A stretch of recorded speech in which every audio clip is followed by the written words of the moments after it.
चलिए अभी तक दो चीज बात कर ली हम लोग। नंबर 1 टूल किट पे बात किए, नंबर 2 हम लोग बात कर लिए रेसिडेंशियल स्टेटस। हेड्स में आते हैं, पहला हेड सैलरी होता है। सैलरी का बात करें तो सेक्शन 15 टू 17 है।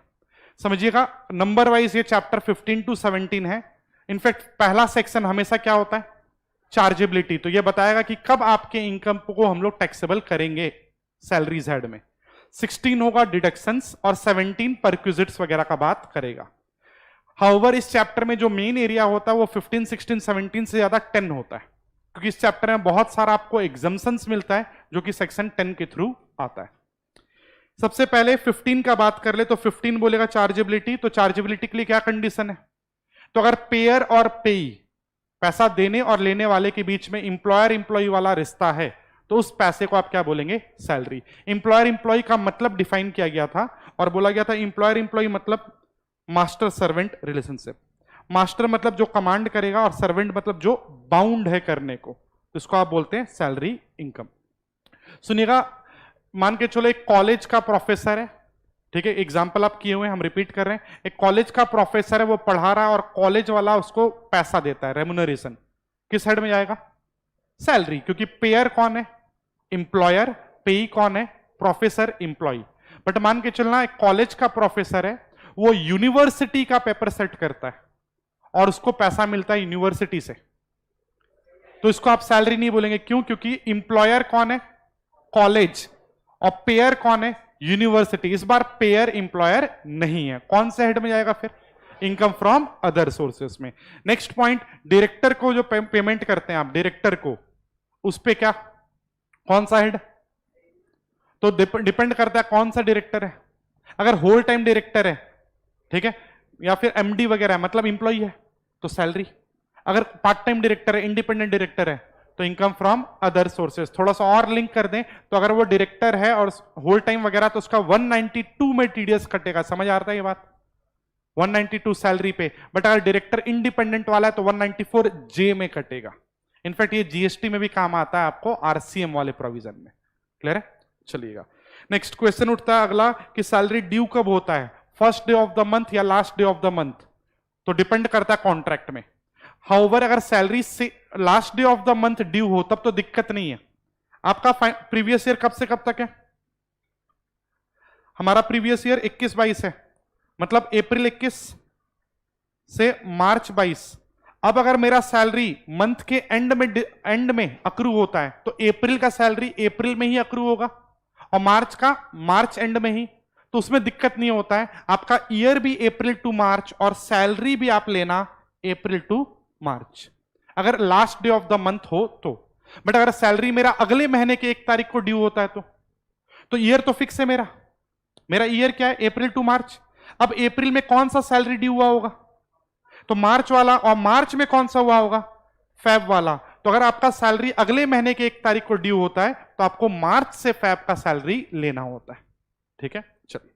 Graded system of salary, graded system में क्या होता है, आपको इस टाइप का कुछ ग्रेडिंग दे दिया जाता है। इसका मतलब क्या होता है कि फर्स्ट अमाउंट ये है आपका इनिशियल सैलरी, तो आपका स्टार्टिंग सैलरी होगा 20,000।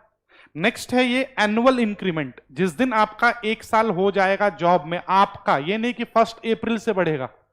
बोलिए एक आदमी 30 मार्च को ज्वाइन किया, क्या 1 अप्रैल से 1,000 रुपया बढ़ जाएगा, नहीं। यहां पर आप कैलकुलेशन देखते हैं, इंप्लॉय का 1 साल हुआ तो नेक्स्ट डे कितना साल बढ़ जाएगा, 1,000 रुपया।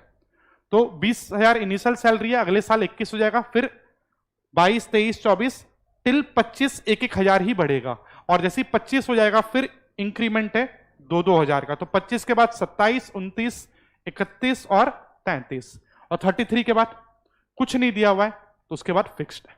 हाँ, वहां पर फिर इंप्लॉयर बढ़ा दे तो अलग बात है, अदरवाइज 33 जाके रुक जाएगा। Next, forgoing of salary versus surrender of salary. इसका मतलब क्या होता है, फॉरगो करने का मतलब छोड़ देना, हम लिए ही नहीं, ठीक है, और सरेंडर का मतलब होता है सौंप देना, लेने के बाद देना। अगर आप फॉरगो कर देते हैं तो इस पे गवर्नमेंट आपसे टैक्स नहीं लेता है, क्योंकि ये मेरा कभी इनकम बना ही नहीं। ठीक है, नेक्स्ट, इसके बाद सॉरी उल्टा बोले हम। सुनिएगा, फॉरगोइंग ऑफ सैलरी का मतलब आप लिए ही नहीं। हाउएवर लिए नहीं तो क्या हुआ, कैश बेसिस नहीं हुआ बट अक्रू तो हुआ, और सैलरी का अगर हम बात कर ले तो सैलरी टैक्सेबल कब होता है? तो सैलरी टैक्सेबल होता है कैश और accrual which ever is earlier. तो अगर मान के चलो मेरा सैलरी हम फॉरगो करते हैं तो लिए नहीं, तो कैश नहीं हुआ बट अक्रू हुआ, तो टैक्स लगता है। हाउएवर अगर आप इस पे टैक्स लगेगा। अगर आप सैलरी नहीं लेना चाहते हैं तो बेटर है आप सैलरी ले लो, और लेने के बाद सेंट्रल गवर्नमेंट का प्रॉपर स्कीम है सरेंडर ऑफ सैलरी स्कीम, और अगर आप सैलरी लेने के बाद गवर्नमेंट को सौंप देते हैं तो उस पे टैक्स गवर्नमेंट आपसे नहीं लेता है। पूरा ही पैसा दे दिए, किस बात का टैक्स? तो इस पे मेरा टैक्स नहीं लगेगा, फॉरगो पे टैक्स लगेगा। नेक्स्ट, इसके बाद contract of service versus contract for service. Of का मतलब क्या होता है? Master servant. Accordingly contract of service का पैसा सैलरी हेड में जाता है, और कॉन्ट्रैक्ट फॉर मतलब दो प्रिंसिपल के बीच में होता है, तो वो कौन सा इनकम है? PGP income. नेक्स्ट, इसके बाद advance salary versus advance against salary. Advance salary मतलब अगले महीने का सैलरी इस महीने ले लिया, मतलब ये सैलरी अक्रू नहीं हुआ है बट इस महीने ले लिए, तो कैश तो हो गया। और आप जानते हैं सैलरी कैश या accrual which ever is earlier होता है, तो एडवांस सैलरी क्या होगा? टैक्सेबल आज ही। नेक्स्ट, एडवांस अगेंस्ट सैलरी क्या होता है? सैलरी के बेसिस पे एडवांस उठाएं जो कि बाद में कटेगा, मतलब एक तरह से ये क्या है? लोन, और लोन इनकम ही नहीं होता है तो टैक्सेबल का बात आएगा ही नहीं। नेक्स्ट, इसके बाद डियरनेस अलावेंस होता है। जब भी आप जॉब करते हैं तो आपको बेसिक सैलरी के अलावा, बेसिक सैलरी तो फिक्स्ड होता है ऑन एन एवरेज, वो साल साल में चेंज होगा, बट जो महंगाई बढ़ रहा है उसके लिए आपको क्या मिलता है? Dearness allowance. अब क्वेश्चन उठता है कि डियरनेस अलावेंस को, क्योंकि सैलरी चैप्टर में बहुत जगह मीनिंग ऑफ सैलरी आता है, तो डीए को लेना है कि नहीं लेना है? तो इस पर डिपेंड करता है कि आप कौन सा कैलकुलेशन कर रहे हैं। बहुत जगह लिखा हुआ रहेगा कि डीए फॉर्मिंग पार्ट, तो जहां फॉर्मिंग पार्ट होगा तो जितना percent forming part of retirement benefit होगा उसी को लेना, बाकी को नहीं। कहीं कहीं होगा 100% डीए, कहां होगा? ग्रेचुटी वाले कैलकुलेशन में, अगर ग्रेचुटी एक्ट में है तो डीए फॉर्मिंग पार्ट हो ना हो आप 100% लेते हैं, तो वो रेस्पेक्टिव एग्जम्पशंस के बेसिस पे आपको देखना पड़ता है। नेक्स्ट, फॉर्मेट का बात कर ले तो ये रहा हमारा सैलरीज का फॉर्मेट। जो भी पैसा मिलता है हम पहले लिख लेते हैं। इसके अलावा कुछ अलावेंस होता है। अलावेंस का मतलब क्या होता है? Cash benefit. आपको कोई बेनिफिट दिया जा रहा है और किसी पर्टिकुलर रीजन के लिए, पैसा में, ठीक, काइंड में नहीं। जैसे रेंट इंप्लॉय को बियर करना पड़ता है तो इंप्लॉयर उसको रेंट के बदले कुछ पैसा दे देता है, तो आप उसको बोलते हो हाउस रेंट अलावेंस। अब जो कैश मिला ये बेनिफिट मिला, बेनिफिट मतलब सैलरीज। हाउएवर इसमें से कुछ आपको एग्जम्पशन मिलता है। इसके अलावा कुछ होगा परक्विजिट्स। परक्विजिट्स मतलब काइंड बेनिफिट, यहां कैश मिले ही नहीं तो यहां पर एग्जम्पशन का बात ही नहीं आएगा। जितना टैक्सेबल करना है उतना को कन्वर्ट कर देंगे। जैसे मान के चलो इंप्लॉयर आपको हाउस रेंट अलावेंस ना देकर घर ही दे दे रहने को, तो उसको बोलते हो आप आरएफए, रेंट फ्री अकोमोडेशन। तो उस केस में क्या करेंगे हम लोग? जितना आरएफए टैक्सेबल करना होगा वो परक्विजिट्स में आके टैक्सेबल करके यहां लिख देंगे, ठीक है। और इसके अलावा एक पॉइंट और आएगा, रिटायरमेंट बेनिफिट्स। रिटायरमेंट बेनिफिट्स में भी कुछ आपको एग्जम्पशन मिलता है।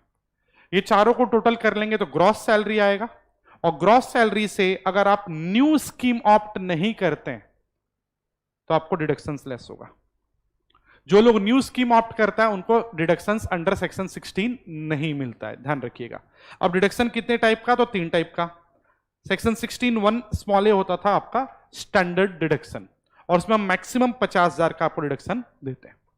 इसके अलावा एंटरटेनमेंट टैक्स, ये सिर्फ और सिर्फ गवर्नमेंट इंप्लॉइज को अलाउ होता है, कैलकुलेशन भी दिखा देंगे, लोअर ऑफ 3 आएगा। और इसके अलावा प्रोफेशनल टैक्स इंपॉर्टेंट है, ये प्रोफेशनल टैक्स एक्चुअली पेड मतलब कैश बेसिस में। अब प्रोफेशनल टैक्स का अगर हम बात कर लें तो मान के चलो बहुत बार क्वेश्चन में देगा इंप्लॉई प्रोफेशनल टैक्स पे क्या, इंप्लॉई, तो उसका एक ही ट्रीटमेंट होगा, यहां जाकर लेस कर देंगे।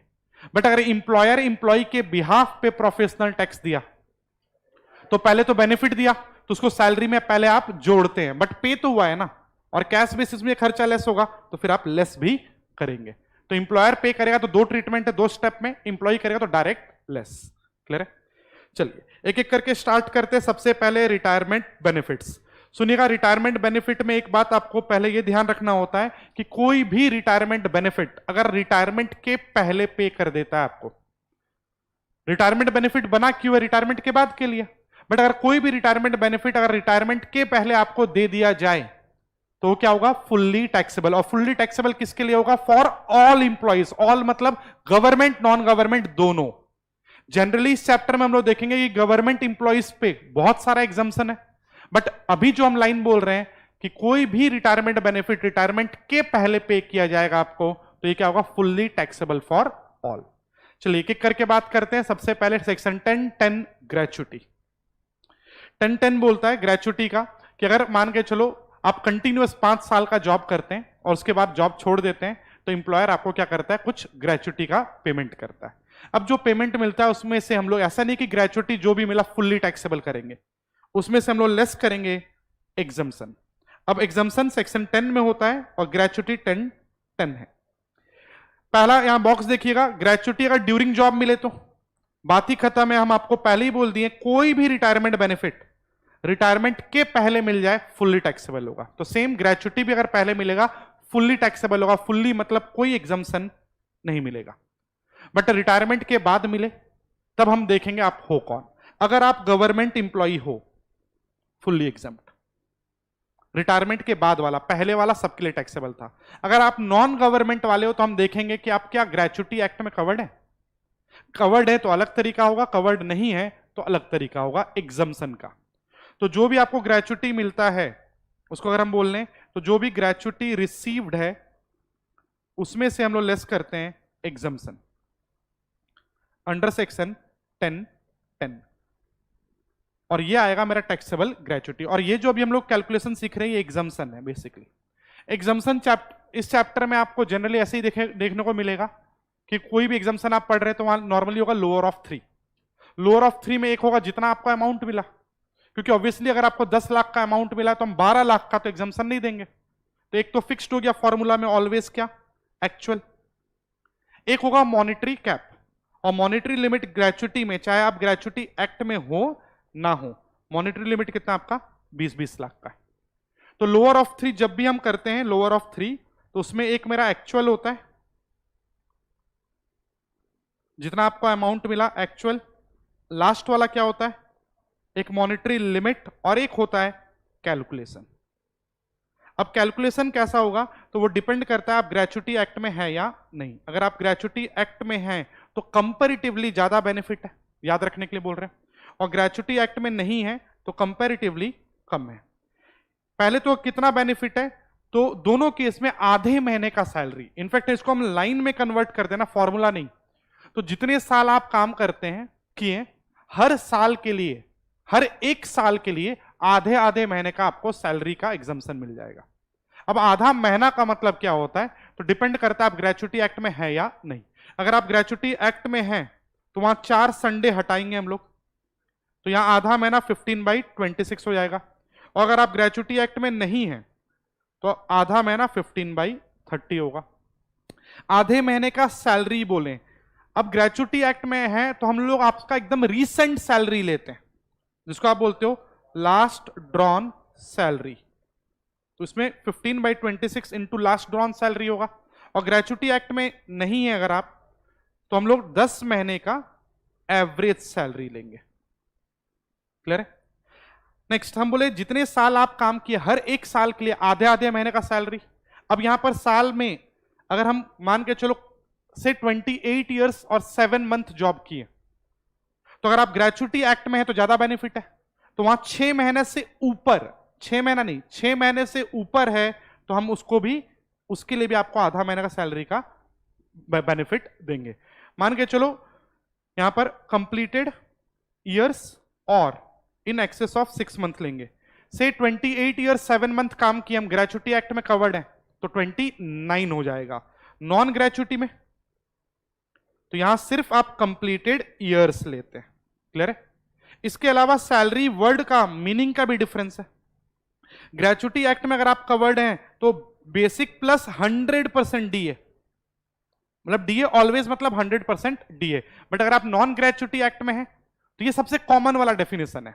मतलब सैलरी चैप्टर में सैलरी का मीनिंग जो है ना सबसे कॉमन नॉन ग्रेचुटी वाला है, बेसिक प्लस डीए। कितना, जितना फॉर्मिंग पार्ट बोलेगा उतना, और परसेंटेज कमीशन, फिक्स्ड कमीशन नहीं, वो टर्नओवर वाला। ठीक है, तो वही आएगा। ध्यान दीजिएगा यहां पर अगर क्वेश्चन में डीए बोल दे और डीए के बारे में कुछ भी ना बोले कि ये फॉर्मिंग पार्ट है या नहीं, तो आपके ऊपर ऑप्शन होता है कि आप क्या मानते हैं, नोट दे दीजिएगा। बेटर है उसको नॉट फॉर्मिंग पार्ट मानिए, कैलकुलेशन भी आपका कम हो जाएगा, और नोट दे दीजिएगा कि हम लोग एज्यूम कर रहे हैं वो नॉट फॉर्मिंग पार्ट है। हाउएवर अगर हम ग्रेच्युटी एक्ट में हैं तो फॉर्मिंग पार्ट हो ना हो वहां तो ऑलवेज ही लेना है। चलिए इसके अलावा और बात कर ले तो अगर आप 15/26 जो करते हैं ये नॉर्मली करते हैं, बट कोई सीजनल एस्टेब्लिशमेंट है तो बोलिएगा, तो यहां 15/26 करेंगे क्या? नहीं, 7 डेज ले लेते हैं आप। नेक्स्ट इसके अलावा एक और चीज ये भी ध्यान रखिएगा, हाँ, कि एवरेज सैलरी हम लोग नॉन ग्रेच्युटी में कितना लेते हैं? 10 महीने का। अब मान के चलो ग्रेच्युटी एक्ट में कोई कवर्ड है, ग्रेच्युटी एक्ट में कौन सा सैलरी लेते हैं आप? आखिरी सैलरी। मान के चलो एक आदमी जिंदगी भर अच्छे से काम नहीं किया, बस आखिरी महीना जम के काम कर दिया, ठीक है, और वो टाइम रेटेड इंप्लॉय नहीं है, पीस रेटेड इंप्लॉय है, तो इसका आखिरी सैलरी बहुत ज्यादा आएगा, तो एग्जम्पशन ज्यादा मिलने का चांस है।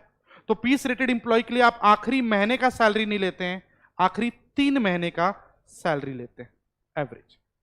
वैसे एक और बात बता दे तो ये जो 20 लाख का लिमिट है ना, ये लाइफ टाइम लिमिट है।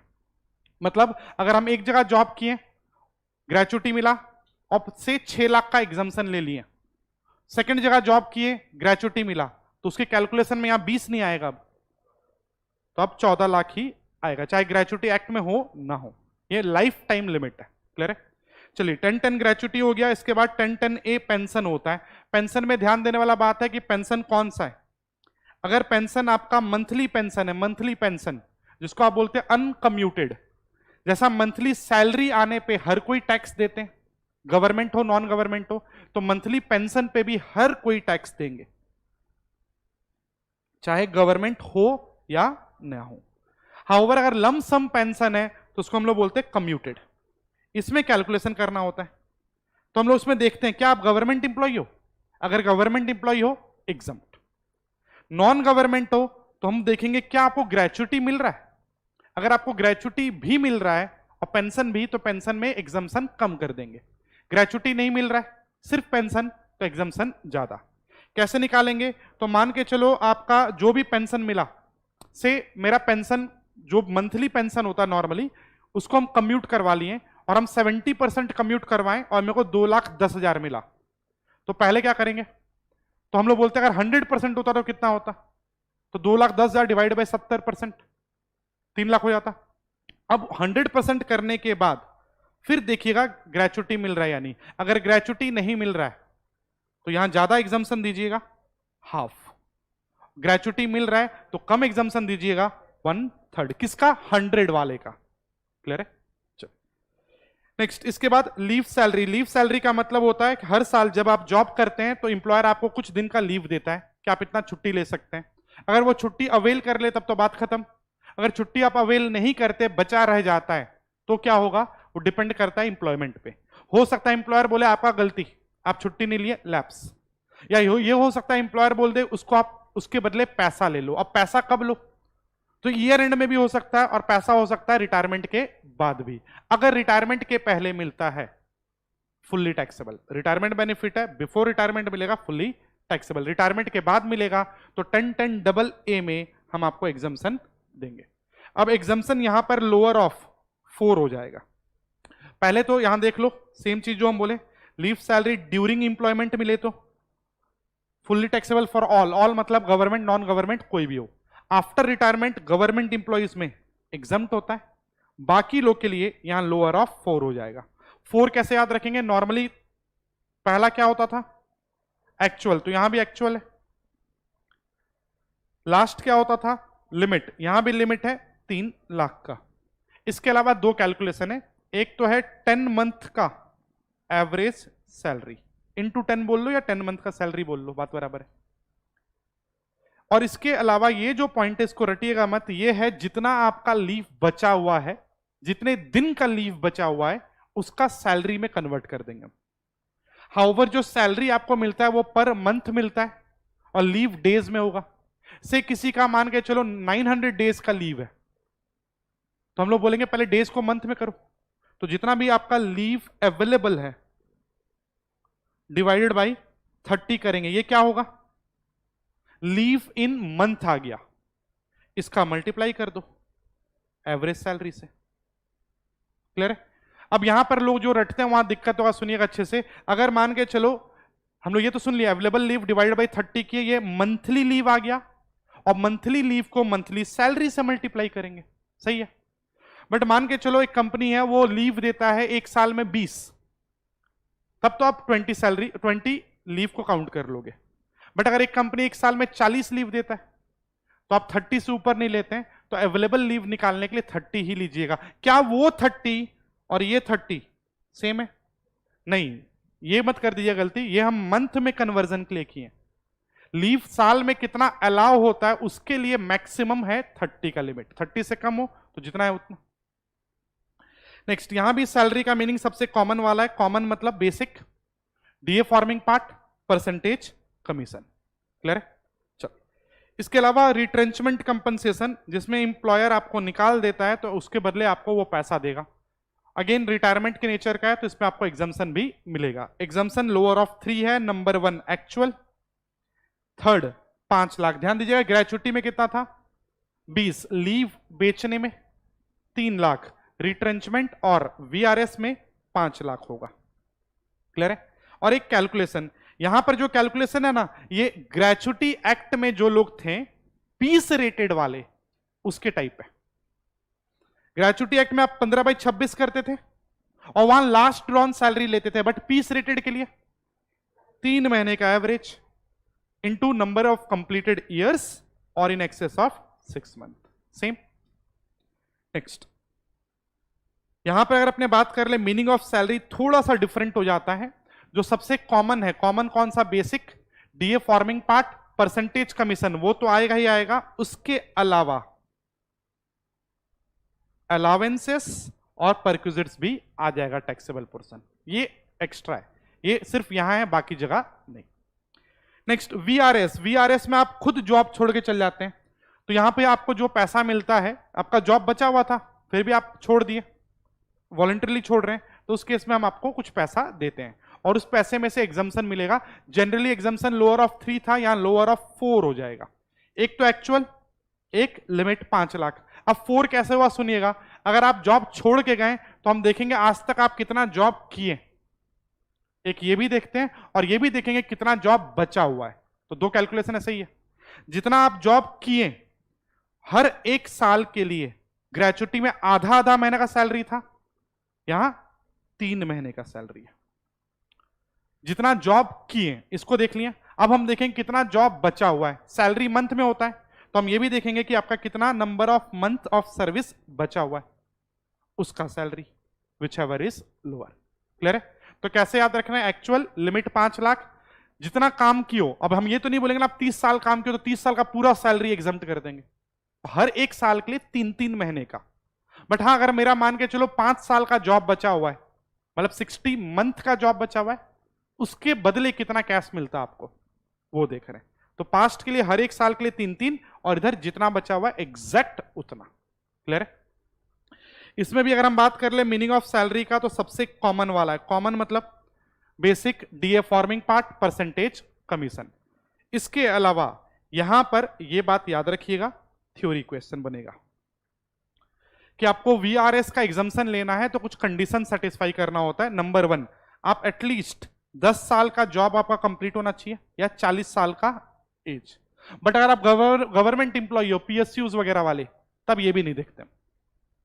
नेक्स्ट, कंपनी जो वीआरएस ऑफर किया है वो हर इंप्लॉइज को ऑफर होना चाहिए। ऐसा नहीं कि सिर्फ डायरेक्टर वगैरह को देगा तो ये बेनिफिट नहीं है, एक जनरल इंप्लॉइज को देगा तब। कंपनी जो वीआरएस लाया है ये इसका ऑब्जेक्टिव होना चाहिए, ये नहीं कि सिर्फ आपको निकाल के नए लोग को ले लेना। अगर कंपनी वीआरएस का ऑप्शन दिया है तो उसका ऑब्जेक्टिव है overall reduction of existing strength. अब मान लो कंपनी क्या किया, बोला आपको छोड़ के जाने का मन है तो छोड़ दो, आप छोड़ दिए, आपके बदले किसी और को ले आया, तब एग्जाम्पशन नहीं मिलता, यह बेनिफिट नहीं मिलता है। ये तभी मिलता है जब कंपनी का ओवरऑल स्ट्रेंथ कम करना हो। तो नेक्स्ट पॉइंट यही है, vacancy caused by VRS is not to be filled up. और ऐसा नहीं कि इंप्लॉयर आपको अपने कंपनी से निकालकर अपना ही कोई सब्सिडरी में जॉब दे दे। ठीक है? तो बेसिकली वीआरएस का ऑब्जेक्टिव क्या होता है, ये सब गवर्नमेंट कंपनीज में प्रैक्टिकली होता है। जब गवर्नमेंट को लगता है कि हम ओवर इंप्लॉयड हो गए, ओवर इंप्लॉयड, इंप्लॉय ज्यादा ले लिए हैं, जितना काम है ही नहीं, अब इंप्लॉय रहेगा तो रिटायरमेंट तक सैलरी देना पड़ेगा, तो बेटर है गवर्नमेंट बीच बीच में वीआरएस का ऑप्शन ले आता है और बोलता है किसी को छोड़ के जाने का मन हो तो चल जाओ, हम आपको पैसा दे देंगे। तो ये ओवर इंप्लॉयड वाले सिनेरियो में होता है, इसलिए वैकेंसी फिल्ड अप नहीं होना चाहिए। क्लियर है? नेक्स्ट, ये जो 5 पॉइंट पढ़े आप, ये था रिटायरमेंट बेनिफिट्स। चैप्टर में 4 ब्रॉड एरिया होता है सैलरी लाने में, जो भी पैसा मिला वो, एक रिटायरमेंट बेनिफिट, एक अलावेंस, एक परक्विजिट्स। तो आइएगा अलावेंस में। अलावेंस का मतलब क्या होता है? Cash benefit. तो गवर्नमेंट एम्प्लॉयर अगर आपको कोई कैश बेनिफिट देता है तो उसको हम लोग बोलेंगे बेनिफिट है। कैश में दे, काइंड में दे, यानी केस जो बेनिफिट इंप्लॉयर दे रहा है, पेयर कौन है? इंप्लॉयर। पेई कौन है? एम्प्लॉय। सैलरी में जाएगा। तो जनरली अलावेंसेस क्या होता है? टैक्सेबल। हाँ, कुछ अलावेंसेस में गवर्नमेंट आपको एग्जम्पशन देता है, और ये कुछ में 2 कैटेगरी होता है, एक एचआरए और एक special allowance. HRA section 10(13)A में था। वैसे ये बात बता दें आपको, यहां लिखा भी होगा, अगर आप न्यू स्कीम ऑप्ट करते हैं तो उस केस में आपको ये सब बेनिफिट नहीं मिलेगा, एचआरए वगैरह का एग्जम्पशन। सुनिएगा, एचआरए में बात कर रहे हैं तो इंप्लॉयर अगर आपको रेंट के बदले कुछ पैसा दे देता है, मतलब रेंट बियर करने के लिए कुछ पैसा दे देता है, तो जो पैसा मिला उसमें से आप कुछ एग्जम्पशन देंगे। तो यहां भी ऐसे ही लिखते थे हम लोग, एचआरए रिसीव्ड, उसमें से लेस कर देंगे एग्जम्पशन। एग्जम्पशन कहां का वर्ड है? तो 10(13)A में। अब एग्जम्पशन के बाद जो आएगा ये होगा टैक्सेबल अलावेंस। एग्जम्पशन कितना? तो लोअर ऑफ 3। जनरली कैसे निकालते थे? एक्चुअल, एक मॉनिटरी लिमिट, बट यहां मॉनिटरी लिमिट नहीं है। क्यों? क्योंकि पूरे इंडिया में हर जगह रेंट सेम है क्या? नहीं, तो इसलिए यहां पर मॉनिटरी लिमिट नहीं है, कैलकुलेशन है। हम लोग बोले नंबर 1 एक्चुअल, थर्ड सैलरी का 50%, अगर आप मेट्रो सिटी में है तो 4, और बाकी स्टेट्स के लिए 40%, और एक कैलकुलेशन। यहां कैलकुलेशन ध्यान दीजिएगा, यहां पे रेंट, इनफैक्ट हम लोग उसको रेंट पेड लिखे होंगे, अगर आप लोग देखे होंगे तो हम लोग बोलते थे rent paid minus 10% of salary, और ये रेड से मार्क्ड है for the relevant period. Relevant period का मतलब क्या होता है? अगर इंप्लॉयर आपको 4 महीने का एचआरए दिया तो आप 4 महीने के सैलरी का 10% माइनस करिएगा। जिस महीने का एचआरए उसी महीने का exemption for the relevant period. इसीलिए एचआरए को जनरली आप मंथली बेसिस में कैलकुलेट करके फिर एनुअली करते थे, क्योंकि मान के चलो एचआरए भी चेंज हो रहा है, 3 महीने तक एचआरए कुछ और था, उसके बाद एचआरए चेंज हो गया, तो पूरे साल का एक कैलकुलेशन कर सकते हैं क्या आप? नहीं। इस पे आई गेस मिस्टर मोहित वाला एक क्वेश्चन था बहुत अच्छा, ठीक है, वो किए हम लोग।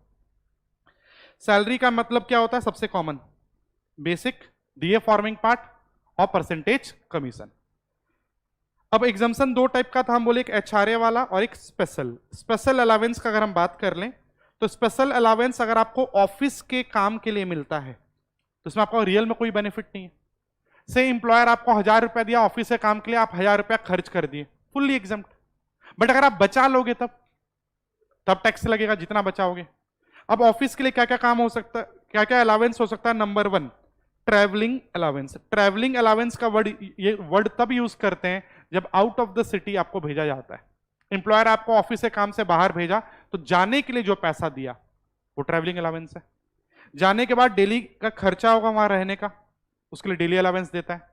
नेक्स्ट, सेम सिटी में मान के चलो क्या होता है, इंप्लॉयर आपको कहीं और भेजता है, बाहर नहीं भेजता, सेम सिटी में भेजता है कि ऑफिस से काम से यहां चले जाओ, तो जो पैसा देगा उसको क्या बोलते हैं आप? Conveyance allowance. इसके अलावा हेल्पर अलावेंस इंप्लॉय को दिया गया है अपने अंडर किसी इंप्लॉय को, सपोर्ट स्टाफ को रखने के लिए। यूनिफॉर्म अलावेंस ड्रेस वगैरह के लिए। इंप्लॉय का पढ़ाई वगैरह के लिए क्या देते हैं आप? Academic allowance. ये सब ऑफिस के पर्पस के लिए।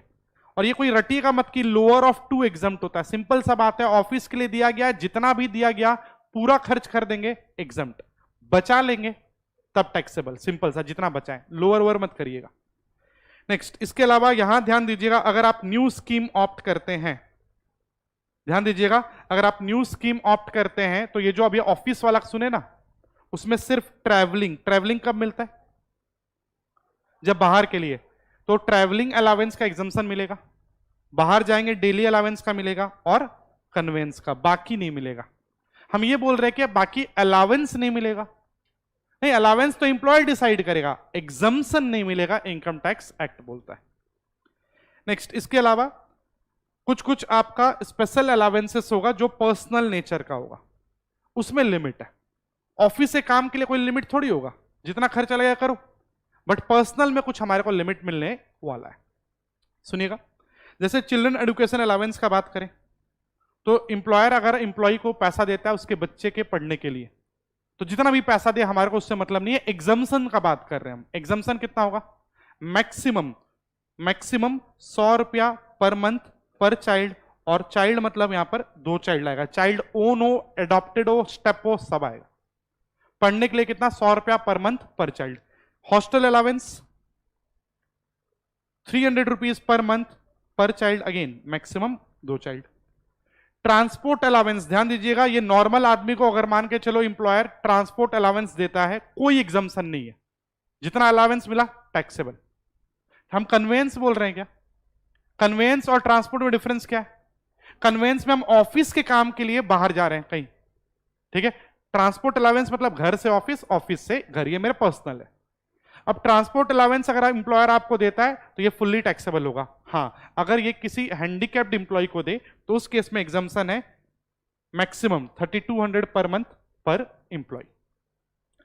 इसके अलावा एम्प्लॉइज अगर अंडरग्राउंड एरिया में काम करता है, सेम माइनिंग एरिया वगैरह में, तो उनको एक्स्ट्रा अलावेंस मिलता है, उसके लिए एग्जम्पशन होगा 800 पर मंथ तक। नेक्स्ट, ये सब टाइम पास था, इग्नोर कर रहे हैं अभी रिवीजन में।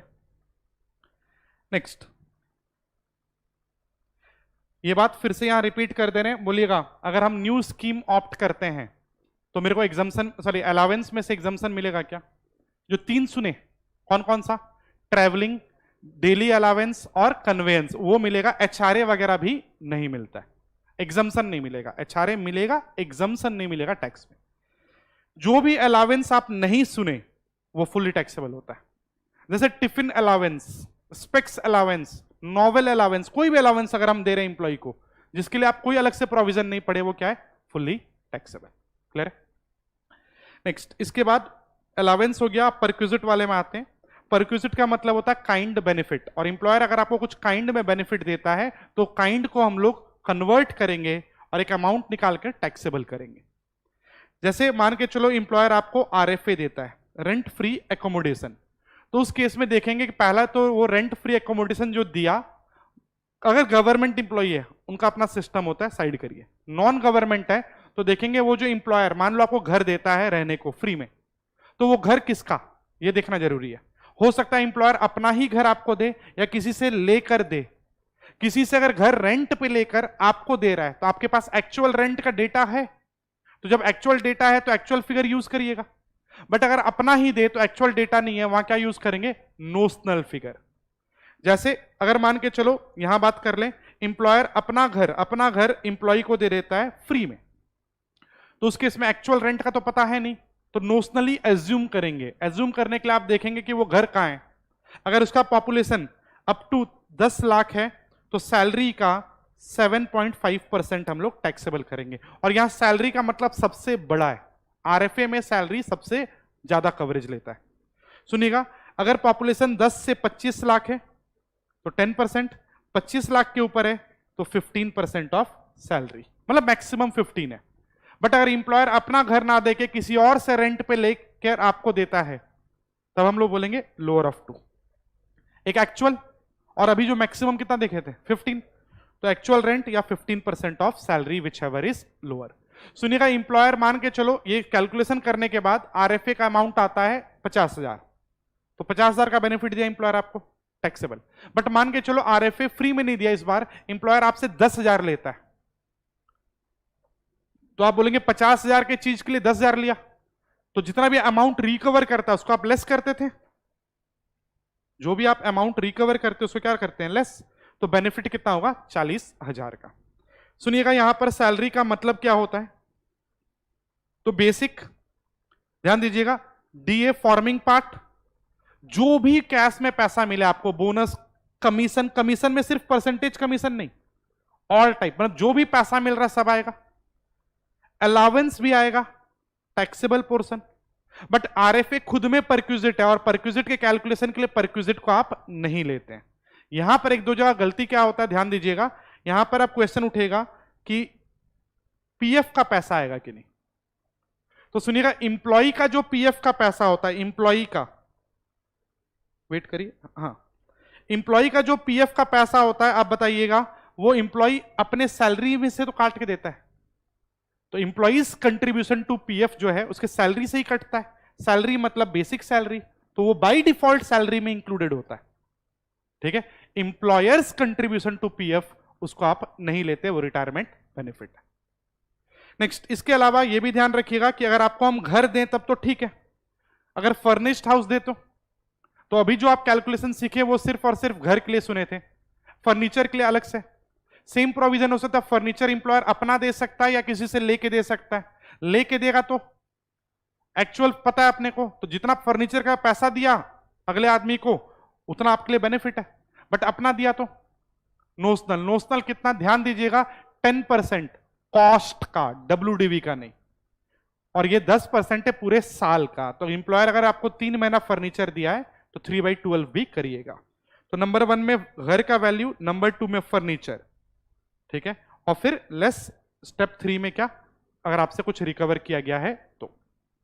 नेक्स्ट, अब ये भी ध्यान दीजिएगा, मान के चलो आप ये पॉइंट याद रखिएगा जरूर,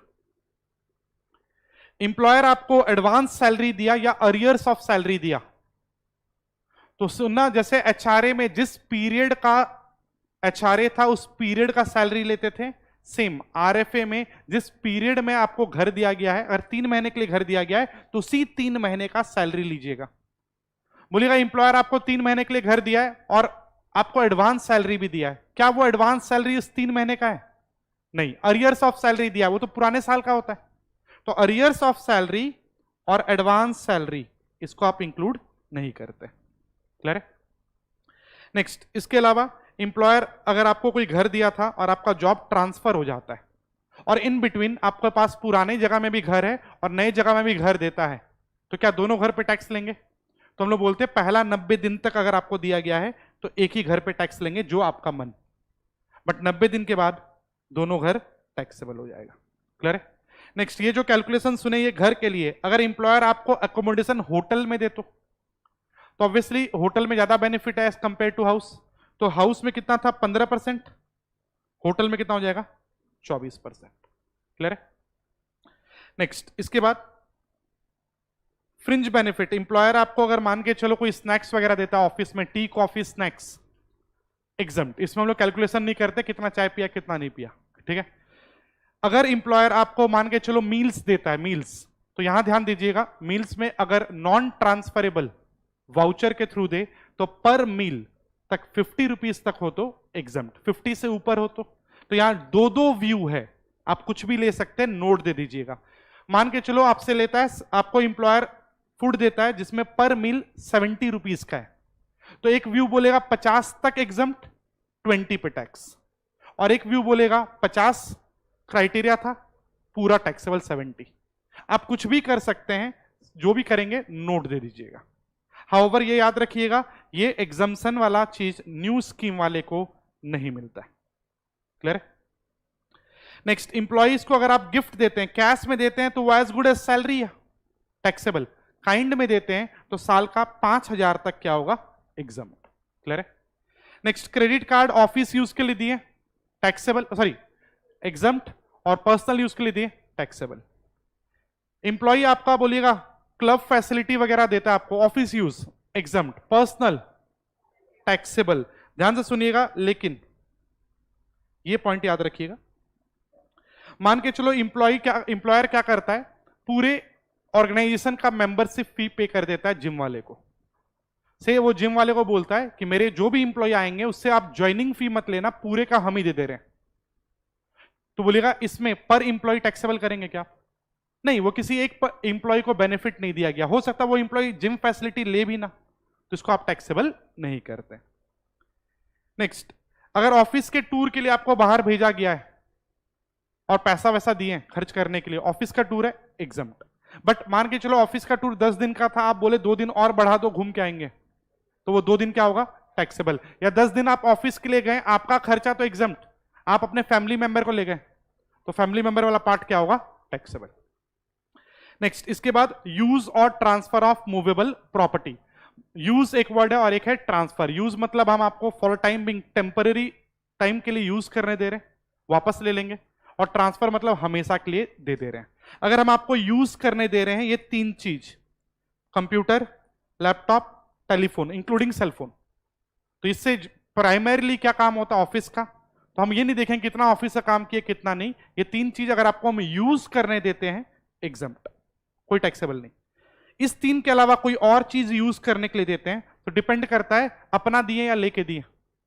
किसी से लेके दिए तो किसी से लेके दिए तो एक्चुअल पता है भाड़े पे लिए आपको दिए तो जितना भाड़ा दिए वो actual higher charges.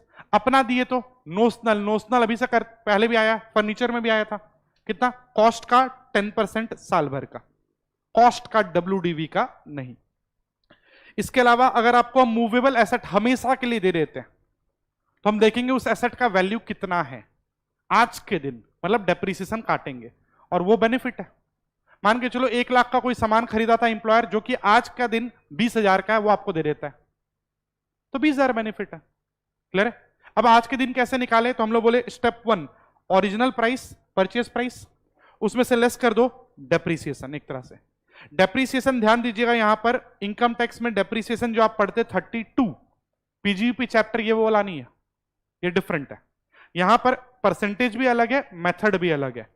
Income tax PGP chapter में जो हम लोग पढ़ते हैं वहां 180 डेज वाला क्राइटेरिया यहां पर होता है क्या, नहीं, ये अलग तरीका है, ये नॉर्मल तरीका है जैसा अकाउंट्स में करते हैं। पीजीपी का अलग तरीका होता है। और यहां पर जो भी आप डेप्रिसिएशन लेस करते हैं वो कंप्लीटेड ईयर्स का लेस करते हैं, पार्ट ऑफ द ईयर को इग्नोर करते हैं। तो अगर कोई एसेट 1 साल 11 महीना तक यूज हुआ है तो सिर्फ 1 साल का डेप्रिसिएशन लेस होता था, यहां पर 11 महीना इग्नोर होता था। क्या रेट होगा, तो हम लोग बोले रेट डिपेंड करता है आपके एसेट के नेचर पे। अगर आपका एसेट कंप्यूटर या इलेक्ट्रॉनिक आइटम्स है तो हम आप पे 50% डेप्रिसिएशन देंगे WDV के तरीके से। नेक्स्ट, अगर आपका मोटर कार है 20% WDV, कोई और एसेट है तो 10% वो भी SLM। और मान के चलो ये सब करने के बाद मान से ऑफिस वाला आपको कंप्यूटर हमेशा के लिए दे देता है, यूज करने दे तो नील टैक्सेबल, हमेशा के लिए दे दे तो हम लोग डेप्रिसिएशन काट के निकालेंगे। मान लो डेप्रिसिएशन काट के निकालें और उस कंप्यूटर का वैल्यू आया 15,000, ऑफिस वाला आपको 5,000 में दिया तो 5,000 लेस करेंगे आप, तो बेनिफिट कितना होगा 10। तो जितना भी अमाउंट रिकवर होता है उसको आप लेस करते हैं। नेक्स्ट, इसके बाद ये इंपॉर्टेंट पॉइंट है, इंटरेस्ट फ्री लोन या लोन एट कंसेशनल रेट। मान के चलो मार्केट में लोन 10% पे चलता है, इंप्लॉयर आपको फ्री में दे देता है, कितना बेनिफिट 10% का। मार्केट में लोन चल रहा है आपका 10%, इंप्लॉयर आपको 2% में लोन देता है तो 8% बेनिफिट है। अब मार्केट का जो रेट है, रेट तो फ्लक्चुएट करता है, तो किस दिन का ले, दिन कैसे डिसाइड करते हैं, तो साल के पहले दिन का लेते हैं आप। बट साल का पहला दिन जरूरी नहीं कि हर बैंक का रेट ऑफ इंटरेस्ट सेम हो, तो किस बैंक का लें, तो SBI का लेते हैं आप। SBI का वो भी साल के पहले दिन। इंप्लॉयर आपको लोन दे इंप्लॉय को या इंप्लॉय के बिहाफ पे किसी को भी दे, बात बराबर है। अब समझिएगा यहां पर जब हम लोग कैलकुलेट करेंगे कि कितना बेनिफिट दिया, हो सकता है आप लोन रीपेमेंट भी कर रहे हो तो हर महीने के आखिरी दिन देखेंगे कितना लोन बचा हुआ है, उस पर मंथली इंटरेस्ट निकालेंगे। तो आप क्लोजिंग बैलेंस, मंथ का जो एंड का क्लोजिंग बैलेंस होता है उस पर इंटरेस्ट लगाते हैं। सुनिएगा अच्छे से एक और बात, मान के चलो आप लोन लेते हैं 10 अप्रैल को 2 लाख का, मंथ के आखिरी दिन पूरा 2 लाख ड्यू है, तो उस पर इंटरेस्ट जब हम लगाएंगे तो डेज वाइज लगाएंगे या पूरे महीने का, तो ये भी ध्यान रखिएगा। यहां पर हम लोग ये नहीं बोलेंगे कि 20 दिन का लोन है, महीने के आखिरी दिन जितना अमाउंट है उस पर पूरे महीने का इंटरेस्ट लगाते हैं आप, irrespective of date of loan. However अगर 2 केस में अगर आप लोन लेते हो तो उस केस में हम आपसे टैक्स नहीं लेते, परक्यूजिट नहीं बोलेंगे। पहला, अगर आप कोई डिजीज के ट्रीटमेंट के लिए लेते हैं, स्पेसिफाइड डिजीज के ट्रीटमेंट के लिए, कितना भी ले ले, 5 लाख लो 10 लाख लो, कितना भी ले लो लोन, उस पर इंटरेस्ट का बेनिफिट भी मिला तो भी हम टैक्स नहीं लेंगे अगर डिजीज के ट्रीटमेंट के लिए है तो, या फिर ऐसे ही लिए लोन और अमाउंट छोटा है। 20,000 तक तब भी टैक्स नहीं लेंगे। 20,000 से ऊपर है तो बोलिएगा लोन लिए 50,000 का इंप्लॉयर का 0% इंटरेस्ट में, मार्केट में 10% चल रहा है, तो पूरा पूरा 50,000 पे क्या होगा, टैक्सेबल होगा। और इसमें एक अच्छा क्वेश्चन किए थे, ये मान के चलो क्या होता है कि आप कोई इंश्योरेंस वाला बात कर लें, आप कोई मेडिकल डिजीज के ट्रीटमेंट के लिए इंप्लॉयर से लोन लिए, बोलिएगा लोन 5 लाख का लिए, ट्रीटमेंट के लिए कितना टैक्सेबल, कुछ भी नहीं, वहां 20,000 नहीं देते। 20,000 किसी की रीजन के लिए भी लो और लो डिजीज के लिए कितना भी लो, उस पर टैक्स नहीं लगता है। बट अगर मान के चलो इंप्लॉयर से भी आप लोन ले लेते हैं और इंश्योरेंस कंपनी से भी मेडिक्लेम ले लेते हैं, डबल डबल बेनिफिट है। तो बोला जाता है कि अगर आप इंश्योरेंस, इस पे एग्जांपल किए हम लोग, ध्यान रखिएगा, अगर आप इंश्योरेंस कंपनी से पैसा ले लेते हैं तो बेटर है वो पैसा वापस करिए इंप्लॉयर को, अगर वो पैसा रख लेंगे तो टैक्सेबल होना चालू हो जाए। क्लियर है, इस पे न्यूमेरिकल था, ध्यान रखिएगा। Next, sweat equity shares, simple सा कैलकुलेशन है यहां पर कि अगर इंप्लॉयर मान के चलो क्या करता है, आपको कोई शेयर्स देता है, मार्केट में चल रहा है 100 रुपए का, देता है 90 में, बेनिफिट 10 का। अब मार्केट में जो चल रहा है इसका मतलब क्या, तो इसको हम लोग बोलते हैं फेयर मार्केट वैल्यू। अब फेयर मार्केट वैल्यू कैसे निकालते हैं, तो opening plus closing divide by 2। अब स्वेट इक्विटी शेयर्स में हम लोग किस दिन का फेयर मार्केट वैल्यू लेंगे, तो जिस दिन आपको शेयर्स दिया गया अलॉटमेंट वाले दिन का। तो मान लो अलॉटमेंट वाले दिन शेयर्स का ओपनिंग प्लस क्लोजिंग बाई 2 किए, आया 100, और इंप्लॉयर आपको 90 रुपए में देता है, तो 100 माइनस 90, 10 रुपए क्या होगा, टैक्सेबल। क्लियर है, इसमें भी अमेंडमेंट था लास्ट ईयर, ये ध्यान रखिएगा फेयर मार्केट वैल्यू कैसे कैलकुलेट करते हैं, क्योंकि हो सकता है वो शेयर्स आपका लिस्टेड हो स्टॉक एक्सचेंज में या ना हो। अगर लिस्टेड है तब तो चलिए opening plus closing divided by 2, but मान के चलो किसी एक स्टॉक एक्सचेंज में अगर लिस्टेड है एक में, तब तो वहां का ओपनिंग क्लोजिंग डिवाइडेड बाई 2 ले लेंगे। अगर मोर देन 1 में लिस्टेड है तो हम देखेंगे सबसे ज्यादा ट्रांजैक्शन किस में हुआ है, हाईएस्ट वॉल्यूम, उसका ओपनिंग क्लोजिंग डिवाइड बाई 2 लेंगे। नेक्स्ट, अगर मेरा शेयर्स लिस्टेड ही नहीं है, ट्रेडिंग ही नहीं हुआ है मार्केट में, तब यहां ओपनिंग क्लोजिंग नहीं लेते थे, यहां क्या लेते थे, क्लोजिंग प्राइस। से वापस से मेरा 2-3 जगह, मान लो 2-3 मार्केट में या 2-3 एक्सचेंज में लिस्टेड है बट ट्रेडिंग नहीं हुआ, तो क्लोजिंग प्राइस कहां का लें, सबसे ज्यादा जहां वॉल्यूम होता है वहां का। ठीक है, ये सेम पैटर्न पे था, ये लास्ट ईयर का अमेंडमेंट था। नेक्स्ट, इस पे टीडीएस वाला एप्लीकेबिलिटी ये फाइनल में है, इंटर में नहीं है, तो इसको हम इग्नोर कर रहे हैं। नेक्स्ट, कोई भी आपका पर्सनल खर्चा अगर इंप्लॉयर पे करता है तो वो बेनिफिट है। मान के चलो आपका घर का राशन का बोलता है इंप्लॉयर 20,000 रुपया हम राशन का हम पे कर देंगे, तो पर्सनल खर्चा है, इंप्लॉयर दे रहा है, बेनिफिट है, ऐड करिएगा। सेम वे इसीलिए P tax, professional tax employer पे करता है तो आप क्या करते हो, पहले add, but section 16 cash basis में अलाउ करता है तो फिर बाद में लेस भी कर देते हैं। नेक्स्ट, इसके अलावा कुछ कुछ परक्विजिट्स जो होता है जो सिर्फ और सिर्फ स्पेसिफाइड इंप्लॉइज के हाथ में टैक्सेबल होता है, ये भी याद रखिएगा, इंपॉर्टेंट प्लेन क्वेश्चन बनता है यहां से, स्पेसिफाइड इंप्लॉय का मीनिंग बताइए। तो स्पेसिफाइड इंप्लॉय का मतलब होता है जो डायरेक्टर है या जिसका सब्सटेंशियल इंटरेस्ट है। सब्सटेंशियल इंटरेस्ट मतलब 20% या उससे ज्यादा स्टेक हो आपका, मान के चलो कंपनी में, तो आपका सब्सटेंशियल इंटरेस्ट बोलते हैं। या फिर अगर आपका सैलरी 50,000 से ज्यादा है, 50,000 साल का या महीने का, साल का, महीने का नहीं है ये, ठीक है, मतलब ऑन एन एवरेज हर इंप्लॉय ही स्पेसिफाइड इंप्लॉय बन जाता है प्रैक्टिकली। नेक्स्ट, इसके बाद मेडिकल ट्रीटमेंट का अगर आपको बेनिफिट दिया गया है तो हम देखते हैं पहले किसको बेनिफिट दिया गया है, आपके फैमिली वाले को दिया गया है या अदर देन फैमिली। फैमिली का मतलब यहां डिफाइंड है, फैमिली में कौन कौन आएगा, पहले तो इंप्लॉय और इंप्लॉय का फैमिली, फैमिली में इंप्लॉय के स्पाउस और चिल्ड्रन ऑलवेज आते हैं। ऑलवेज मतलब वो लोग डिपेंडेंट हो ना हो, ऑलवेज आएंगे। बाकी लोग पेरेंट्स, ब्रदर, सिस्टर अगर डिपेंडेंट हैं तो ही आएंगे। क्लियर है, सुनिएगा, इंप्लॉय के चाचा के ट्रीटमेंट के लिए इंप्लॉयर बेनिफिट दिया है, वो फैमिली में आए क्या, नहीं, नॉन फैमिली मेंबर के लिए बेनिफिट मिला, फुल्ली टैक्सेबल। फैमिली के लिए मिलेगा तो हम लोग कुछ बात करेंगे। अब फैमिली के लिए मिला तो देखेंगे 4 केस है क्या। पहला, इंप्लॉयर अपने हॉस्पिटल में इंप्लॉय या उसके फैमिली के लिए किया, कितना भी करे exempt, government hospital exempt, specified hospital for specified disease exempt, या हेल्थ इंश्योरेंस भी एग्जम्प्ट। बट मान के चलो इंप्लॉय, सुनिएगा, इंप्लॉयर इंप्लॉय का ट्रीटमेंट करवाया अपने हॉस्पिटल में 5 लाख रुपया, जल्दी से बोलिएगा, इंप्लॉयर इंप्लॉय का ट्रीटमेंट करवाता है ओन हॉस्पिटल में 5 लाख, एग्जम्प्ट। ओन हॉस्पिटल में फैमिली के लिए करवाए एग्जम्प्ट होता है, या इंप्लॉय के लिए करवाए।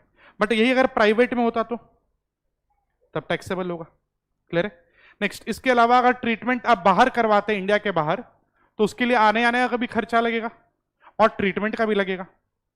तो मान लो दोनों बेनिफिट दिया गया है, मेडिकल फैसिलिटीज आउटसाइड इंडिया के लिए, अगर आपको ट्रैवलिंग का भी बेनिफिट दिया गया है और ट्रीटमेंट का भी, तो ट्रैवलिंग एक्सपेंस का ट्रीटमेंट क्या होगा, तो हम देखेंगे आपका जीटीआई कितना है। ध्यान से सुनिएगा, अगर जीटीआई आपका 2 लाख तक है, 2.5 नहीं है, 2 लाख, तब ट्रैवलिंग के लिए जितना भी पैसा मिला एग्जम्प्ट। 2 लाख से ऊपर है तो फुल्ली टैक्सेबल। इसके अलावा अगर आप वहां ट्रीटमेंट करवाने के लिए जो पैसा मिला, और ऑब्वियसली ट्रीटमेंट के लिए अगर कोई मान के चलो पेशेंट जा रहा है तो साथ में एक अटेंडेंट भी जाएगा, तो ट्रीटमेंट ऑफ एम्प्लॉय और फैमिली मेंबर, स्टेइंग एक्सपेंस और 1 मेडिकल अटेंडेंट एक्सपेंस, तो जितना आरबीआई परमिट करेगा उतने तक एग्जम्प्ट है, उसके बियॉन्ड टैक्सेबल। ठीक है?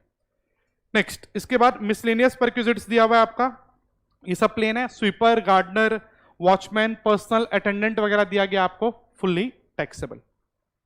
इंप्लॉयर आपको गैस, वाटर या एनर्जी फैसिलिटी देता है, अगेन टैक्सेबल होगा। अब सेम चीज हो सकता है, इंप्लॉयर का खुद का मान के चलो वाटर है या खुद का गैस सप्लाई करता है, ओन करे तो मैन्युफैक्चरिंग कॉस्ट, लेके दे तो जितने में लिया एक्चुअल अमाउंट। ये भी ध्यान रखिएगा। चिल्ड्रन एजुकेशन फैसिलिटी, ध्यान दीजिएगा, चिल्ड्रन एजुकेशन अलावेंस अगर इंप्लॉयर आपको देता है, अलावेंस कैश बेनिफिट, तो आप 100 रुपया पर मंथ पर चाइल्ड तक एग्जम्प्ट करते थे, मैक्सिमम 2 चाइल्ड। यहां पर इंप्लॉयर आपको अलावेंस नहीं दे रहा है, चिल्ड्रन को एजुकेशन का फैसिलिटी दे रहा है।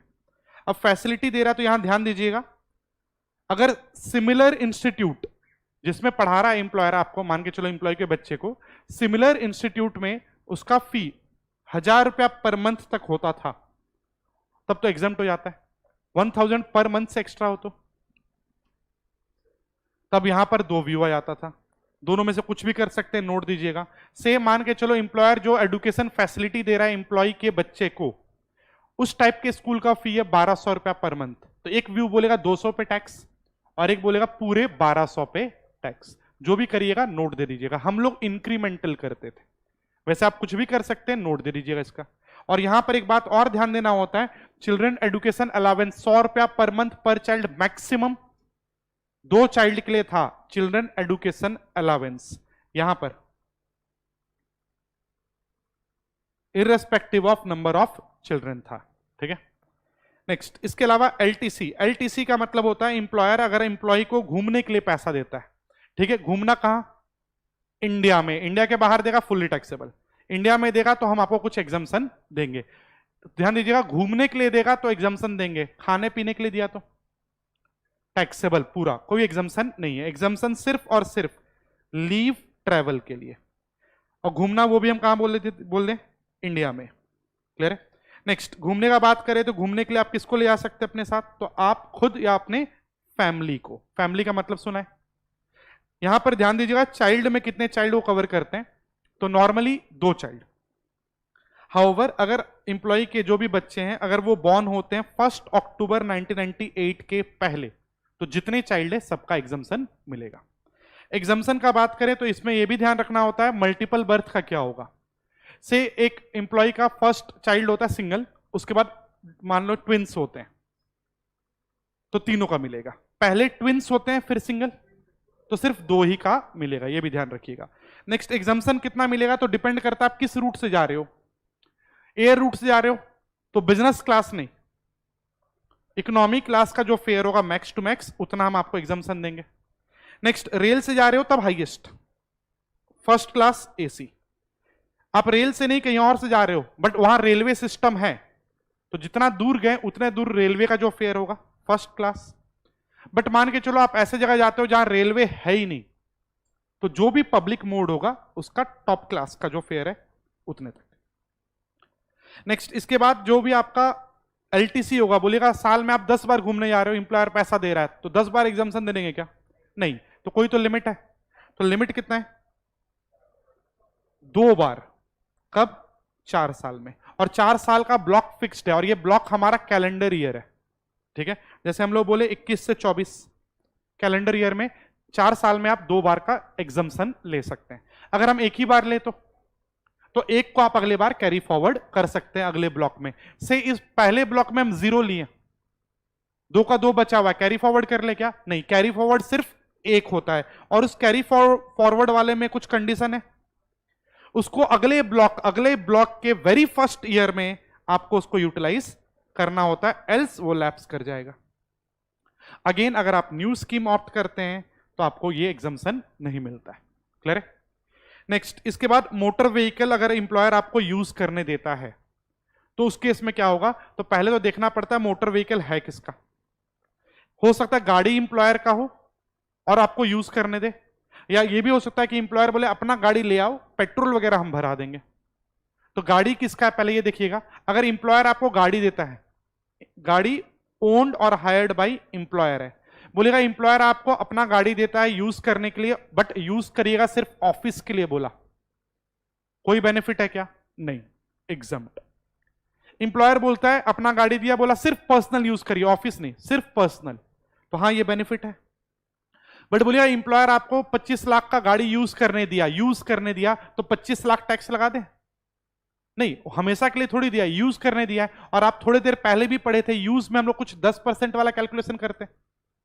तो सेम वे यहां भी हम लोग बात करेंगे। मान के चलो इंप्लॉयर जो गाड़ी दिया आपको, हो सकता है किसी से रेंट पे लेके दे, हायर पे लेके, तो जितना हायर पे लिया उतना एक्चुअल अमाउंट। अगर अपना दे तो साल का 10% ऑफ कॉस्ट। क्लियर है? अब मान के चलो ये तो गाड़ी का बात हुआ, इंप्लॉयर इसके साथ साथ आपको पेट्रोल का भी पैसा देता है, तो वो भी बेनिफिट है। ड्राइवर देता है, वो भी बेनिफिट है सॉफ्टवेयर। और मान के चलो सॉफ्टवेयर का एक्सपेंस नहीं दिया हुआ, तो कितना मान लेते आप? 900 रुपया पर मंथ। और ये सब मान लो जोड़कर, ड्राइवर, पेट्रोल, गाड़ी, तीनों मिलाकर हम लोग का कैलकुलेशन आ रहा है 1 लाख, और इंप्लॉयर आपसे 10,000 लेता है इसका, तो 10,000 को लेस कर देंगे, 90,000 क्या होगा पर क्यूजेट। ये तो तब ना जब वो गाड़ी हम सिर्फ और सिर्फ क्या यूज करें? प्राइवेट। बट मान के चलो इंप्लॉयर में वो गाड़ी देता है और बोलता है इससे ऑफिस और गाड़ी और पर्सनल दोनों यूज करना, तब प्रैक्टिकली इम्पॉसिबल है डिवाइड करना कि कितना दूर, कितना किलोमीटर आप ऑफिस के लिए यूज कर रहे हैं, कितना पर्सनल के लिए। तो यहां पर आप एक्चुअल कंप्यूटेशन नहीं करते हैं, यही सबसे इंपॉर्टेंट एरिया है यहां पर। तो यहां पर आप एक्चुअल चीज को इग्नोर करते हैं। आप यहां जो भी कैलकुलेशन करेंगे वो एज्यूम्ड या नोशनल कैलकुलेशन करेंगे। अब यहां पर पार्टली बिजनेस और पार्टली पर्सनल है, ठीक है। तो उस केस में हम देखेंगे गाड़ी कौन सा है, छोटा गाड़ी है या बड़ा गाड़ी है। छोटा बड़ा मतलब सीसी कितना? 1600। अगर आपका गाड़ी का कैपेसिटी अप टू 1.6 लीटर या 1600 सीसी है तो छोटा गाड़ी बोलेंगे, उससे ज्यादा है तो बड़ा। अब ध्यान दीजिएगा, यहां पर हम एक मैट्रिक्स बनाते थे,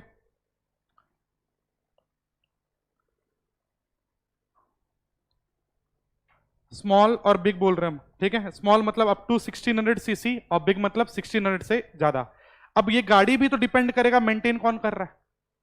अगर इंप्लॉयर मेंटेन कर रहा है ये भी हो सकता है, और इंप्लॉई मेंटेन कर रहा है ये भी हो सकता है। सुनिएगा, मैक्सिमम बेनिफिट कब है आपको? जब गाड़ी भी इंप्लॉयर का और गाड़ी बड़ा मतलब 1600 सीसी से ज्यादा, तो सबसे हाईएस्ट अमाउंट जो होता है 2400 वो मानेंगे।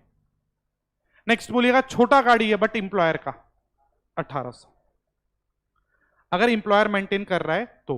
बट बोलिएगा छोटा गाड़ी इंप्लॉय मेंटेन कर रहा है, तो सबसे कम बेनिफिट, तो सबसे कम कितना था? 600। बड़ा गाड़ी बट इंप्लॉय मेंटेन कर रहा है 900।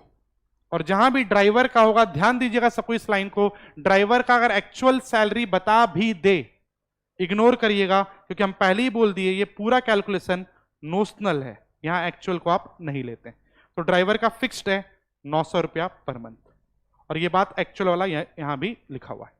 क्लियर है? चलिए, इसके अलावा अगर मान लो ये इंप्लॉय का गाड़ी होता, बोलिएगा इंप्लॉय का गाड़ी है, इंप्लॉय ही मेंटेन कर रहा है, कोई बेनिफिट ही नहीं है।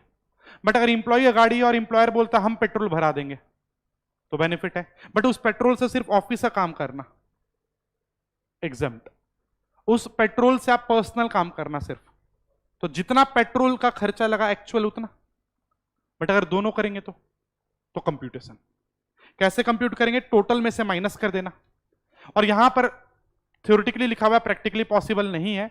यहां पे लिखा हुआ है टोटल खर्चा में से अगर डॉक्यूमेंट मेंटेन किया है इंप्लॉय कि वो कितना ऑफिस के लिए काम किया है, कितना पर्सनल के लिए यूज किया है, तो एक्चुअल अमाउंट लेस कर देना ऑफिस वाला, वो टैक्सेबल नहीं होगा। वो नहीं है तो डिपेंड करेगा, छोटा गाड़ी है तो 1800, बड़ा गाड़ी है तो 2400, और ड्राइवर है तो 900। क्लियर है? नेक्स्ट, इसके अलावा अभी हम लोग जो सुने 2400, 1800, 900, 600, वो कार वगैरह के लिए सुने।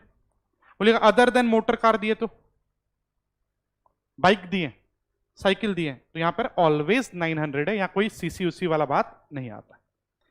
नेक्स्ट, इंप्लॉयर आपको दो दो गाड़ी दिया है, बोलिएगा एक गाड़ी प्योर ऑफिस यूज एग्जम्प्ट, एक गाड़ी प्योर पर्सनल यूज टैक्सेबल, दो गाड़ी दिया दोनों कॉमन यूज।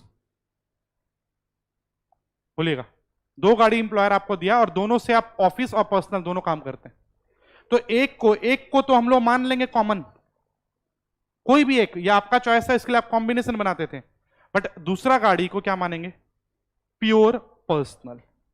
क्लियर है? चलिए नेक्स्ट, पीएफ, इसमें अमेंडमेंट भी था, अगेन इसका भी वीडियो डाला हुआ है, ठीक है, इंपॉर्टेंट है, याद रखिएगा।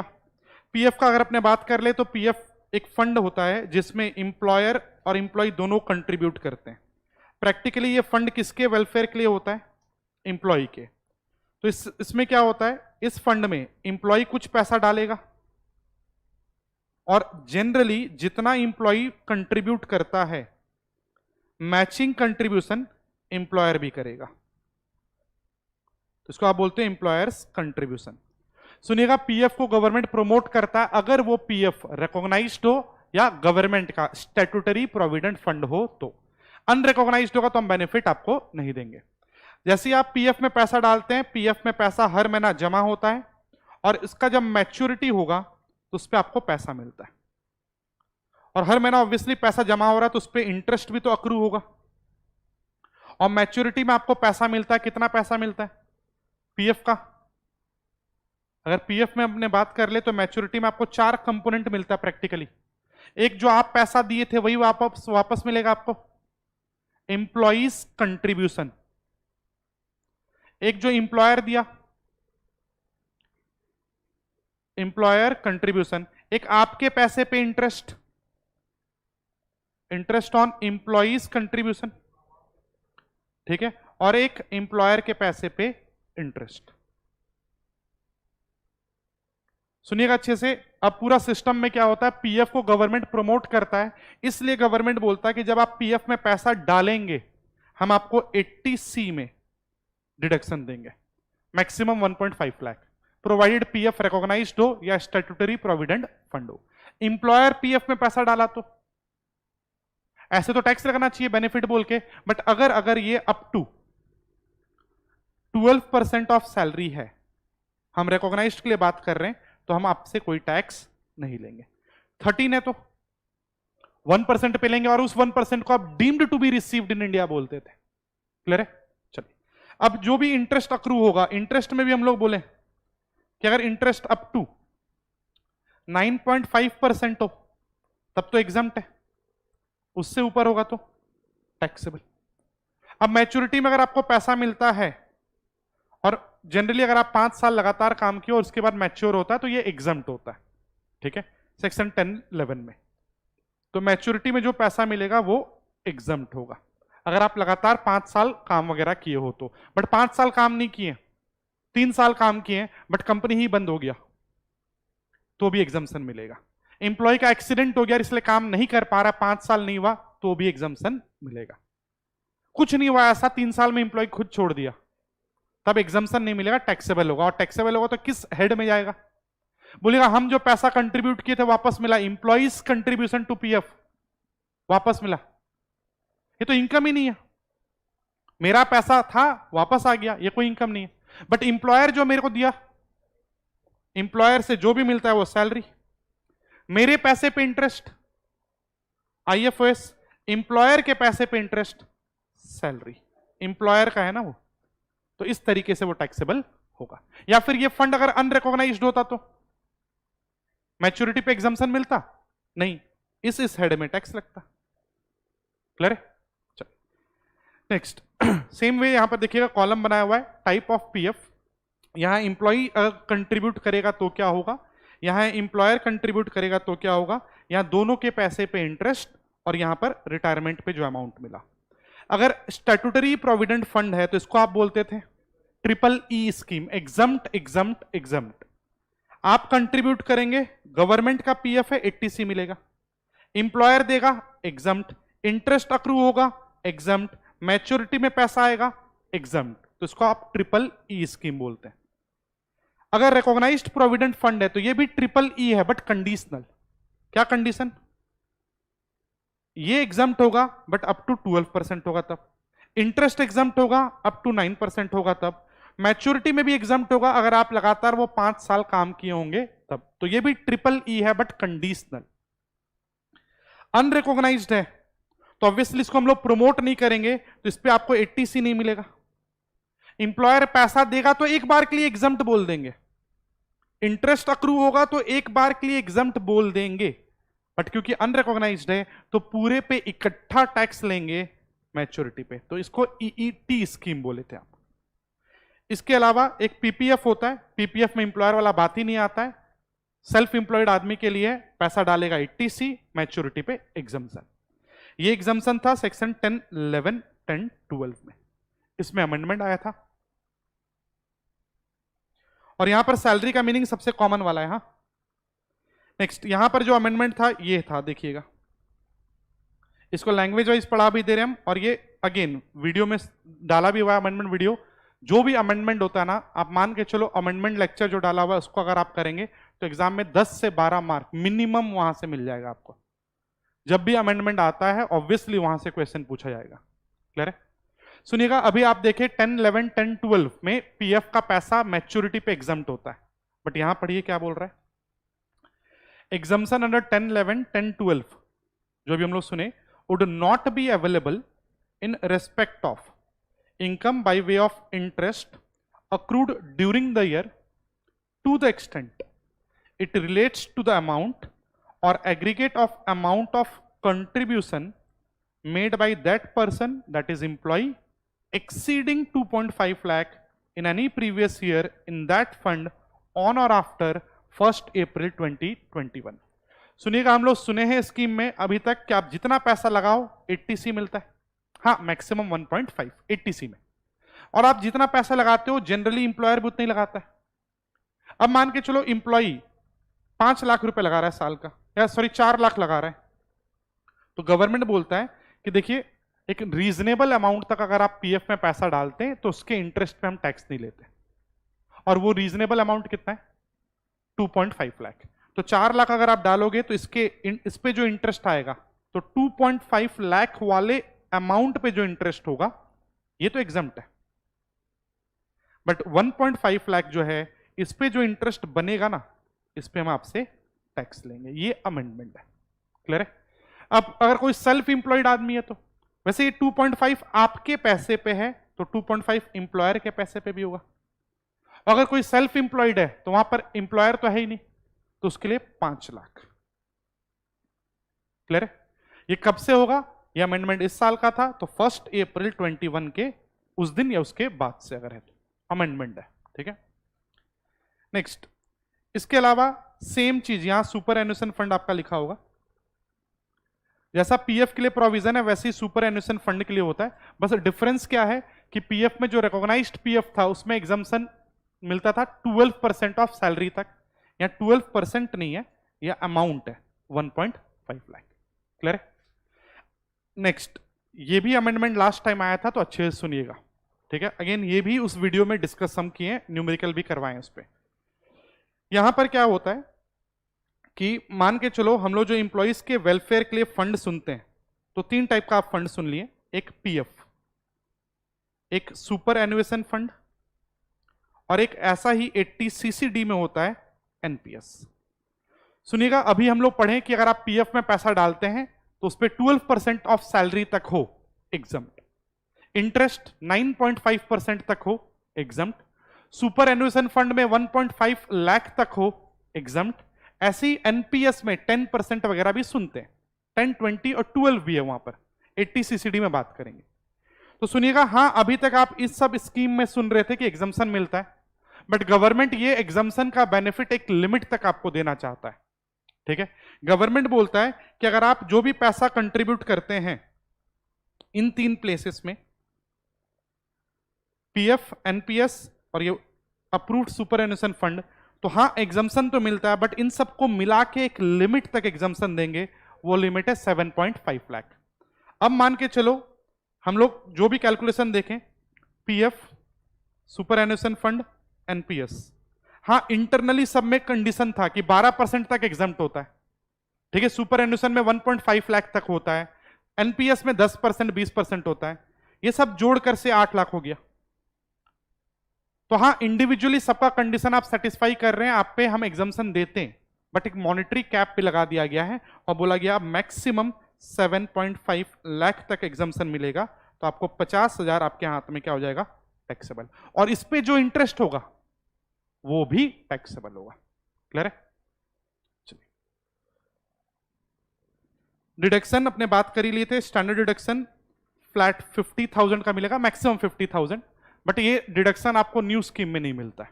ठीक है, नेक्स्ट एंटरटेनमेंट अलाउंस, ये सिर्फ और सिर्फ गवर्नमेंट इंप्लॉइज को अलाउ होता है, और ये अलाउ होगा lower of 3, number 1 actual, number 2 monetary limit, limit कितना है यहां पर 5,000 रुपया पर मंथ पर एनम, और कैलकुलेशन 20% ऑफ सैलरी, और यहां पर सैलरी का मतलब सबसे छोटा था, सैलरी का मतलब सिर्फ और सिर्फ basic salary.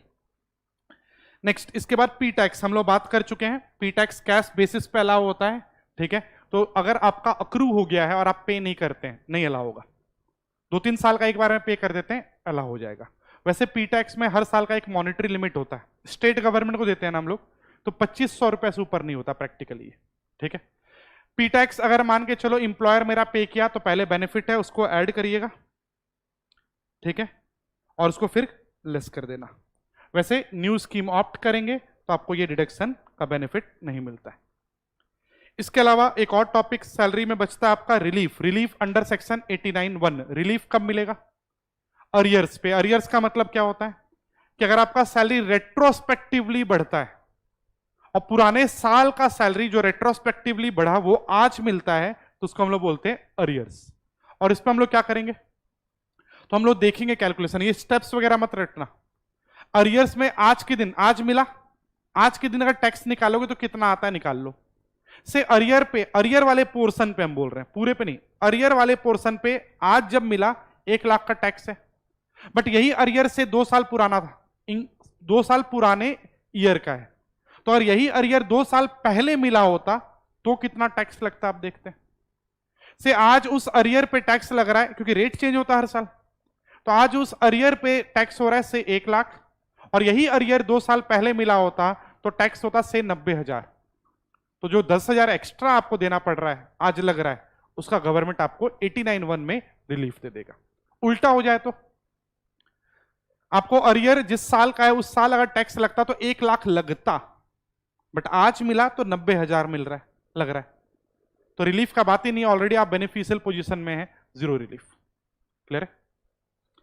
Next, meaning of salary ये प्लेन था, इसमें की मैन इंश्योरेंस पॉलिसी वाला बात होगा, उसका ट्रीटमेंट 3 जगह जाता है, उसी पे बस बात कर रहे हैं। की मैन इंश्योरेंस पॉलिसी का बोलिएगा, मान लो इंप्लॉयर इंप्लॉय के नाम पे KIP लेता है, की मैन इंश्योरेंस पॉलिसी। अब हो सकता है वो मैच्योरिटी पे इंप्लॉय रहे तो वो पैसा इंप्लॉय को दे दिया जाएगा, अगर ये इंप्लॉय को देंगे तो कहां चला जाएगा, सैलरीज हेड में।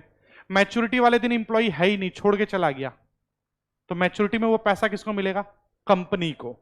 जब कंपनी पे कर रहा था तो वो अपने PGP में डेबिट मारा होगा, और जब कंपनी को मिला तो वो PGP इनकम मान लेंगे। ठीक है, अगर इंप्लॉय का डेथ हो जाता और मैच्योरिटी पे उसके लीगल हेयर को मिले तो IFOS। तो ये 3 चैप्टर से आपका लिंक होता था। क्लियर है? चलो, यहां पर एक समरी था आपका सैलरी का मीनिंग, जो चैप्टर में अलग अलग प्लेसेस है उसके लिए। हाँ, अपने एक और बात कर लें तो परक्यूजिट्स जो मेडिकल ट्रीटमेंट का है उसमें कोविड वाला भी बात कर लेते हैं। हम लोग बोले नॉर्मली इंप्लॉयर अगर आपको 4 केसेस में परक्यूजिट देता था तो फुल्ली एग्जम्प्ट था। 4 केस कौन सा? ओन हॉस्पिटल में ट्रीटमेंट करवा रहा है, गवर्नमेंट हॉस्पिटल में, स्पेसिफाइड डिजीज के लिए स्पेसिफाइड हॉस्पिटल में करवा रहा है, या हेल्थ इंश्योरेंस प्रीमियम वगैरह पे कर रहा है तो फुल्ली एग्जम्प्ट था। इसके अलावा अगर वो कोविड-19 का ट्रीटमेंट करवाता है इंप्लॉय या इंप्लॉय के फैमिली मेंबर का तो उस पर भी कोई टैक्स नहीं है, वो भी परक्यूजिट का वैल्यू निल लेते हैं आप, एग्जम्प्ट है। बट हाँ, कोविड के लिए इसको प्रूफ करना होगा तो आपके पास कोविड-19 का रिपोर्ट होना चाहिए, इंप्लॉय या उसके फैमिली मेंबर जिसको भी हुआ हो, प्लस आपका और भी जो सपोर्टिंग डॉक्यूमेंट होगा ट्रीटमेंट के लिए उसका डॉक्यूमेंट होना चाहिए आपका, जो कि कोविड होने के 6 महीने के अंदर जो भी आप ट्रीटमेंट के लिए खर्च किए होंगे, और एक्सपेंडिचर का सर्टिफिकेट। तो ये प्रूफ दिखा देंगे तो एम्प्लॉयर कोविड के पीछे जो आपका खर्चा किया था एम्प्लॉय या उसके फैमिली मेंबर के लिए तो उस पर भी एग्जम्प्ट कर देते हैं, उस पर टैक्सेबल परक्यूजिट नहीं बोलते। ठीक है।